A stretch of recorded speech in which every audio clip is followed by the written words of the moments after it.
그러니까 소위 말하는 부모복이 없다고 하시는 분들은요, 저는 대놓고 얘기를 해요. 자수성가해야 되시는 분들이라고. 일찍 부모랑 떨어져야 되고, 일찍 부모랑 이별하고, 일찍 객지 생활해야 되고, 그러니까 부모 도움 없이 내 손으로 먹고 살아야 되기 때문에 자수성가해야 되는 팔자다. 근데 자수성가 하시는 분들은요, 부모님하고 같이 붙어 있고 근거리에 살고 자주 보고 그러잖아요. 돈이 안 벌려요. 그리고 돈이 안 모여요.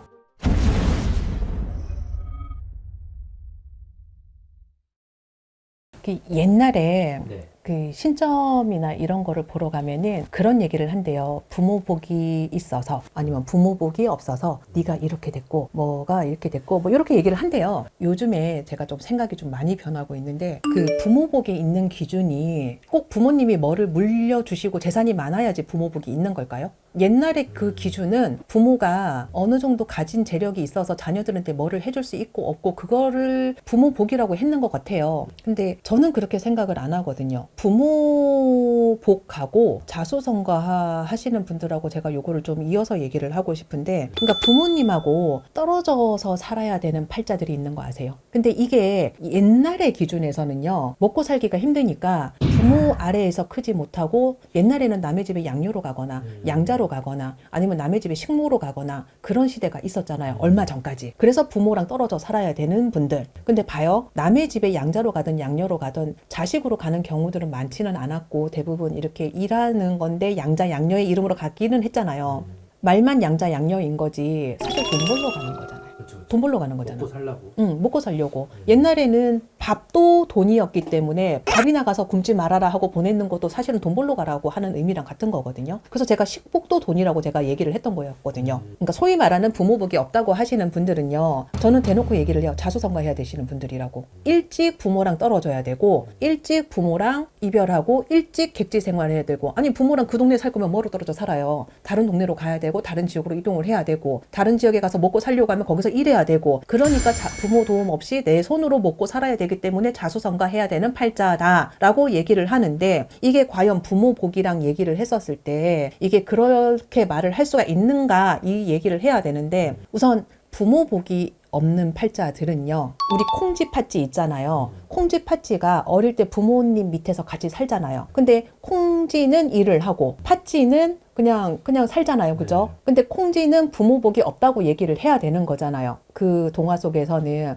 얘는 일을 하고, 콩쥐 같은 팔자라고 생각을 하시면 돼요. 일도 많이 하고 일복도 많고 부모님 눈치도 봐야 되고 내 손으로 벌어야 되고. 근데 얘가 만약에 돈을 벌었으면 콩쥐 혼자서 다 먹고 잘 살까요? 팥쥐도 줘야 되고, 팥쥐 엄마도 줘야 되고 아버지도 드려야 되고 뭐 이래요. 근데 콩쥐가 타 지역으로 만약에 돈을 더 벌러 갔다. 그러면 그 돈이 다 콩쥐 돈일까요? 아니에요. 근데 봐요, 대표님. 만약에 콩쥐가 다른 지역으로 가서 일을 하고 있는데 집안에 무슨 일이 생겼어. 그러면 엄마가 팥쥐한테 얘기를 했을까? 뭔 타 지역에 있는 콩쥐한테 얘기를 할 거예요. 그럼 콩쥐도 거기 가야 되겠죠. 일하다가 집에 일이 있으면 또 집에 가갖고 일 해결하고 다시 일하러 가야 되겠죠. 이 부모복이 없으신 분들은요, 어릴 때 부모님 밑에서 눈치 봐요. 근데 꼭 콩쥐처럼 일하고 구박받고 이런 눈치일 수도 있지만, 공부에 대한 기대, 미래에 대한 기대, 부모 복량에 대한 기대, 이런 것들을 부모님의 기대를 받고 사시는 분들도 부모복이 없다고 얘기를 할 수가 있어요. 눈치를 보고 커야 되잖아. 우선 일단 눈치를 보고 커야 되는 팔자들은요, 부모복이 없다라고 표현을 해야 돼요. 부모 밑에 있지만 사실 부모의 사랑이나 이런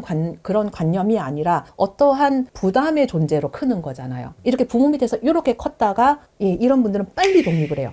빨리 객지 생활하고 빨리 나가고, 그래서 대학도 근거리에 가는 게 아니라 먼 거리에 가고, 직장도 근거리가 아니라 장거리로 가고. 근데 사실은 장거리로 떨어져 있고 멀리 떨어져 있고 그랬을 때 부모도 괜찮고 자식도 괜찮은 경우가 되게 많아요. 떨어져야 된다.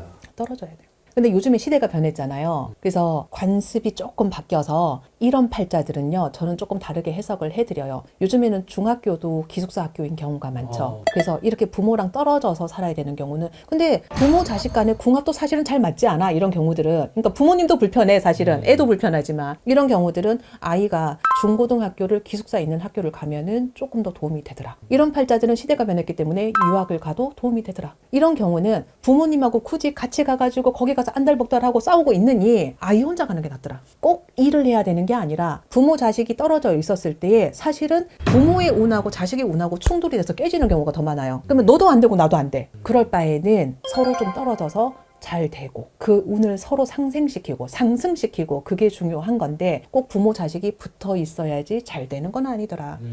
근데 그거를 부모 복이 있다 없다로 판단을 해야 되는 게 아니라 근거리로 붙어 있어서 잘 되는 자식들이 있고요. 헬리콥터만.